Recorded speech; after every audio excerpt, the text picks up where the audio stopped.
Hi everyone, welcome to the Whiteleyverse with me, Connor Whiteley, for another daily short story. Now, before I start today's story, please remember to like, comment and subscribe to the channel so you don't miss any new content, and the engagement really helps the Whiteleyverse with the YouTube algorithm. Also, if you want to buy this short story and any of my other fiction, then they're available from all major ebook retailers and at your local bookstore and local library if you requested, and you can order paperback copies from Amazon. Now, here's today's short story. I hope you enjoyed just as much as I did writing it. Journalist Zookeeper Love. If he was a normal person, then journalist Isaac Lee might have waited to write this great news story for his magazine until the summer, or at the very least the spring, because it would have been a lot warmer, nicer, and calmer for going to a zoo. But one of Isaac's many problems was that he was always impatient, and he had said to his editor-in-chief that no one writes about zoos in the winter. Everyone will love it. As Isaac drove calmly down the motorway in his little black car, dark clouds gathered overhead. The biting cold outside was seeping into his car, and there was definitely not the weather for going to a zoo, but the zoo still wanted him to go and write up a piece about them. Isaac couldn't believe how cold his hands were. His breath was condensing in front of his eyes, and the sweet piney smell of his air refresher was making him feel like he was in some Norwegian forest rather than the English countryside. As much as Isaac had loved his trips to Norway with his ex-boyfriend, Isaac just wanted to leave that part of him behind himself. He didn't want to focus on the past and all the pain that had brought his way. He didn't want to think about walking in on his boyfriend in bed with two other men. He just wanted to focus on his future and his little promotion to editor of the nature section of the magazine he worked at. All Isaac had wanted was to write about the zoos during the winter months, because despite the amazingly bitter cold, these wonderful places still did their best to provide care, love, and food for the animals. And that's what Isaac wanted to highlight. Zookeepers were all amazing people. Ideally, his story would be the start of something great. If he worked hard, wrote great articles, then he might be able to get a job working for a national paper, and then maybe grow and climb up the ranks. Maybe becoming an editor-in-chief one day. It would definitely stop the quiet jokes, looks of disappointment and shock his family always had for him whenever he mentioned his job. As far as his family was concerned, he was a failure for becoming a little unknown journalist that had no hope of getting a real job. Isaac really enjoyed the wonderful forests that lined the motorway as he kept driving along. There were thankfully no other drivers on the road, which made him feel a lot safer. These poor conditions would always cause an accident, and Isaac really didn't want that. He had a deadline, and there was no chance in hell he was going to miss it. Yet the real reason why he had hounded his editor-in-chief to let him go and arrange a meeting with this particular zoo, and why he didn't tell his family, was because the Kentish family zoo once belonged to his family. Apparently, according to family tradition that his parents had done their best to stamp out, the zoo once belonged to Isaac's great-grandmother, who was forced to sell the zoo in the 40s after the Second World War. His great-grandmother loved it so much, she loved her animals, and even though she died long before, it was a common practice. But she always made sure to encourage the animals' natural behaviors, as it was now called animal enrichment. Isaac really wished he had met his amazing great-grandmother, but she died in the 1960s of cancer, and barely wrote anything down about her life, the zoo, and what it was really like there. All Isaac had were the tales of his grandmother, and her own memory was slowly turning against her. To Isaac's utter dismay, Isaac saw a large sign of the Kentish family zoo up ahead, and he felt his stomach filled with butterflies. He had to get the story right, and he had to make it good enough. As much as he wanted to believe the magazine he worked for loved the idea of a nature section, he still couldn't help but feel like it was a stitch-up. It was no small secret that some rather hot men in tight, expensive suits had been visiting the magazine's office every day for the past month. There were rumors of a buyout and merger coming. And that meant only one thing: that people were going to be made redundant, and all their future stories were going to die with their jobs. Isaac didn't want to become one of those people. Isaac popped on the indicator and was filled with complete excitement as he turned into the Kentish family zoo car park. He just knew this was going to be an amazing day. Zookeeper Roman Murphy seriously loved his animals. They were honestly the best things in the entire world to him. His animals were behaved, loved, and just hilarious.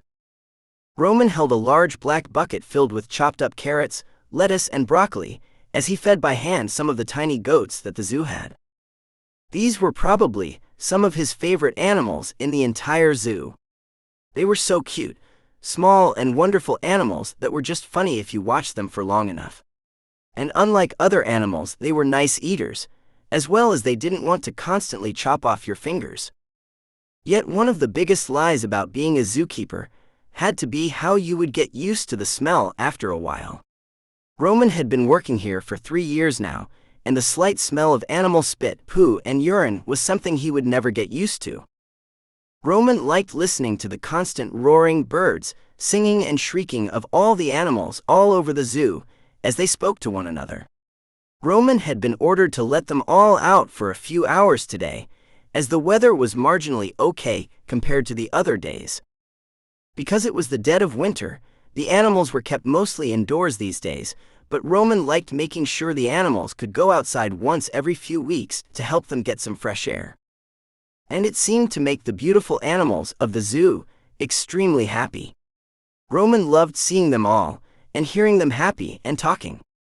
Roman finished up feeding the goats their breakfast and looked at his small watch on his wrist. He really didn't want to go and meet the journalist he had been assigned. The journalist was probably some jumped-up awful person who just wanted to destroy the zoo so some housing developer could build on the land. The zoo was losing money, had had some crimes and bad leadership recently. But Roman loved this place, and he knew that all the criminals had been sorted out now, and he wasn't going to let some jump-up arrogant journalist destroy the place he loved. Roman took a deep, delightful breath of the animal-scented air and went along the concrete pathway down to the reception area, which was housed in a large wooden hut. The walk took him 5 minutes, but he got to get glimpses of the smiling, talking animals having fun despite the biting cold of the entire zoo. Roman went into the wooden hut, went to the wooden desk that served and the reception area, and, fuck. Roman just stared at the fucking amazing-looking guy seating on one of the black chairs. He had such a round, handsome face with the cutest little button nose ever, well-styled brown hair, and even though he wasn't smiling, he looked so gorgeous. And to make things even worse, Roman couldn't believe that this gorgeous hunk of a man was wearing dirty trousers, an old t-shirt and jumper. He clearly knew that zookeeping wasn't a clean job, and he actually looked like he wanted to get involved. Roman had never ever met a journalist like that. Granted, he was clearly crazy to do his interview, or whatever this was in the dead of winter. But if he got cold, Roman certainly wouldn't mind warming him up. Wait. Roman forced himself to focus on the zoo. Regardless of how hot this man was, he had to focus on his making sure this evil journalist didn't destroy the zoo he loved. He had to protect it. No matter what. But damn, this man was hot. Isaac hadn't been waiting too long as he checked his emails, informed his boss that he had arrived safely and everything, when he had received a bunch of newspaper clippings from another paper about all the criminal trouble the zoo had been facing. Isaac was just stunned at what had happened, from thief to embezzlement to selling animals on the black market, as he sat on the perfectly comfortable black chair. These stories were amazing, and now his boss wanted him to write a story about the zoo now from the perspective of its criminal past. He didn't want to do that. Isaac had read all the recent reviews of the place when he was waiting to be checked in. So many people loved this place. They were happy, enjoying themselves, and so many of them wanted it to succeed. Why should Isaac destroy all that? Mr. Lee, a man asked. Isaac put his phone away, stood up, and wow. Isaac had been expecting some kind of overweight, ugly zookeeper who was just here to show him round and then kick him out. But this man was something from another planet with his strong jawline, broad shoulders, and drop-dead amazing smile. The man was clearly hot as hell, and Isaac was almost scared to talk to him. In fact, he couldn't. All his words were trapped in his throat. This story was going to fail completely if Isaac couldn't ask questions. Isaac had to slowly force himself to talk, or just say something, or the hot man might just walk off and search for the journalist. "Hi," Isaac said. It was all he could force out, and he felt like such an idiot. But the hot man just smiled and bit his lip. Isaac already felt sweat drip down his legs despite how biting cold it was. The hot man gestured Isaac to follow him, and Isaac definitely did that.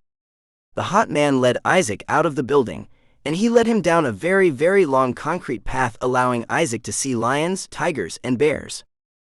"I'm Roman," the hot man said. "I just want to clarify something first of all." Isaac nodded. He was too stunned at the sexiness of his name to speak. "I will help you with your story and everything, but I will not let you destroy this place." Isaac stopped for a moment before he quickly caught up with Roman. "I'm not here to destroy anything. I just got emailed all the reports, but I don't want to focus on them. I just want to focus on this place, its animals and its people," Isaac said. Roman slowly nodded, but Isaac just knew he didn't believe him. After walking and setting out the sort of experiences and information Isaac wanted for his story, Roman led him to the jaguar enclosure that was filled with large logs, platforms, and long grass for the animals to jump and hide in. Isaac saw a large black jaguar stalk through the grass, and another spotted yellow one was peeping out of it. Probably checking out the new visitors, he was guessing. Isaac was a little surprised the jaguars weren't inside, but in a strange way, he just sort of sensed that the animals were happy stalking around in the cold for a little while. "This is Ben and Luke. We got them from South America 5 years ago," Roman said. "Their diet is strictly raw meat, but we do give them vitamin supplements and other things to make sure their diet is fully balanced and healthy for them." Isaac nodded and made sure notes of that on his phone, just in case he decided to use it in his story. "And the jaguar," Isaac said, "was the first ever Olympic mascot in 1968 in the Mexico Games in honor of the Incan culture." Isaac smiled as he watched Roman's face drop and smile. Wow, he had such a wonderful smile. Yes," he said. "Not many people know that, or find it interesting." Isaac's eyebrows rose. How could they not? The jaguar and most animals have fascinating histories that I want to highlight in my nature section. Roman just sort of stood there stunned, and Isaac had to admit he did look so cute in the cold. "Come with me and I'll get you some real hands-on experiences with the animals," Roman said. Isaac nodded, but it was amazing to see Roman having to force himself not to extend his hand. Isaac really wanted to hold Roman's hand, and hold a lot more than that. But Isaac had to be patient, because he wasn't going to screw up this perfect day so far. Roman was completely shocked that Isaac wasn't some jumped-up journalist who wanted to destroy this entire zoo. He was actually rather amazed with this hot, sexy hunk of a man. He was interesting, knowledgeable, and seemed to really care about the animals. Even whilst Roman showed him the orangutans, lions, and red pandas, he had been so amazed to see how Isaac was looking at them. Most people just looked at them like they were nice objects to look at and admire for a few moments, then move on to the next animal. But Isaac was different. He seemed to focus on the animals were the amazing creatures that they were, with their own personalities, traits, and little quirks that Roman loved too. After talking, touring, and laughing with Isaac for a few hours, and getting Isaac to help him feed the penguins and giraffes, Roman led him to a smaller enclosure that was filled with a large pond, a little wooden hut no bigger than a large dollhouse, and some logs. This was the smooth-coat otter enclosure. Roman had called ahead and gotten one of the other zookeepers to prepare some raw salmon fillets for him, and thankfully, the 2 bowls of them were carefully placed waiting for them. Roman watched Isaac's face light up as he took some photos, and they both laughed at the 3 large otters that were tapping away at the fence. Roman just loved these animals, and he was more than glad to see the 2 stumps near the fence was still upright. They were critical to the feeding process, and Roman was so glad he didn't need to somehow get them back upright. That was a dangerous nightmare at times. They know there's food behind it, Isaac said, smiling. Roman was too impressed with this hunk to say something else. Yet Isaac noticed the two large wooden sticks that they had to use for the otters resting next to a tree. He picked them up and passed one to Isaac. After a moment of hesitation, he took it, and both deeply attractive men went over to the very edge of the otter enclosure. Are these sticks because the otters are so territorial, we cannot go in there? Isaac asked. Roman didn't know why he was so surprised by him knowing that, but he was. It was so hot and attractive to finally meet another person who knew just as much about animals as him, and seemed to be so happy with it. Most people, including ex-boyfriends, just thought his work was dull, boring, and pointless. But it was so amazing to know that Isaac wasn't one of those people. Yes, Roman said, because we can't go in there. We need to use the sticks to train the animals to stand up and show themselves to us, so we can conduct medical checks. Isaac nodded and looked fascinated. I'll show you, Roman said. He placed one end of the stick on the ground and tapped it. A few moments later, a very large female otter raced over and touched the end of the stick. Roman moved the stick to the other side of her, and she touched it again. Then Roman tapped the top of the stump. The female otter climbed onto the stump. Roman raised the stick higher so the otter had to stretch to touch it. Roman made the otter hold the position for a few moments, then he threw it a piece of salmon. So the hold, I take it, Isaac asked, is so you can check it over for medical reasons? Roman just nodded and smiled. Yeah. We need to see if there are any lumps, rashes, or other things that look concerning. Making the otters hold the position just helps us help them. And it's animal enrichment too, Isaac said. Wow. Isaac seriously didn't believe this man could get any hotter. He just had to ask this hot guy out. The only problem was, did he risk Isaac getting mad, rejecting him, and risking the safety of the zoo? Roman was sure Isaac liked him, but he just couldn't be sure. Isaac completely fell in love with gently tapping the cold ground with the stick in his hand, and watching the amazing otters race to it and touch it before they could get their great little treat. He had read about these types of otters for years, and he had always been slightly interested in them. Because the only main reason why they were endangered was because in South and Southeast Asia, the farmers there poured pesticides on their rice crops by the bucketful, and then when it rained it washed the pesticides in the rivers, killing the fish, and that was what made up most of the otters' diets. Isaac loved listening to the otter talk to themselves, beg for more food and just being themselves, and he looked at beautiful sexy Roman and then realized how much he admired him. He knew that being a zookeeper wasn't all fun and games, but Roman was so lucky to work with these animals day in and out. There were so many remarkable creatures here that Isaac knew somehow that his great-grandmother would be damn well proud of her zoo. It might not have been in his family anymore, but Isaac was delighted to see that the zoo wasn't just surviving. It was thriving.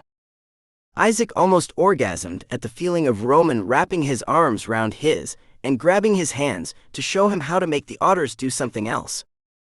Isaac quickly felt something pointy dig into his lower regions, but he hardly minded. He liked it, and as Roman said, hold to the otters. Isaac was surprised that the otters were gently holding the stick, and that allowed Roman and the other zookeepers to check their hands, webbing, and fingers. It was amazing. With all the salmon fillets used up, Isaac put the stick down and turned around to face the insanely beautiful Roman, who was still standing so close to him. Isaac loved how, despite the biting cold of the day, he still felt Roman's wonderful warmth radiating towards him. And that's the end of the day, Roman said, gesturing towards the darkening sky. Isaac had been having so much fun, he hadn't actually realized how dark it was getting, but he did notice one thing. He noticed how sad Roman looked and sounded as he was basically telling Isaac it was time to leave. What time does your shift finish? Isaac blurted out. Roman gave him a small schoolboy smile. An hour. I can start my story in the cafe and wait, Isaac said. Roman's smile deepened. Is there something you want to ask me? As soon as Roman said it, he looked like he was about to take it back, so Isaac kissed him. Will you go out with me? Isaac asked quickly. Roman looked around and nodded. Of course. But I want to know. What will you write in your article? Isaac looked back at the happy little family of otters who were snuggling up together after a large feeding. They looked perfectly happy, warm together, and like they were in heaven. After spending so much of the day focusing on the story, Zoo and beautiful Roman, Isaac finally knew exactly what he would write.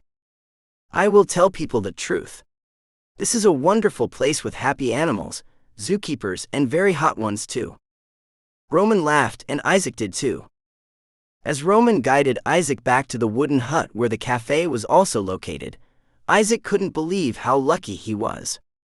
He had come here looking for a story, and he was going to leave with a story and something far, far better.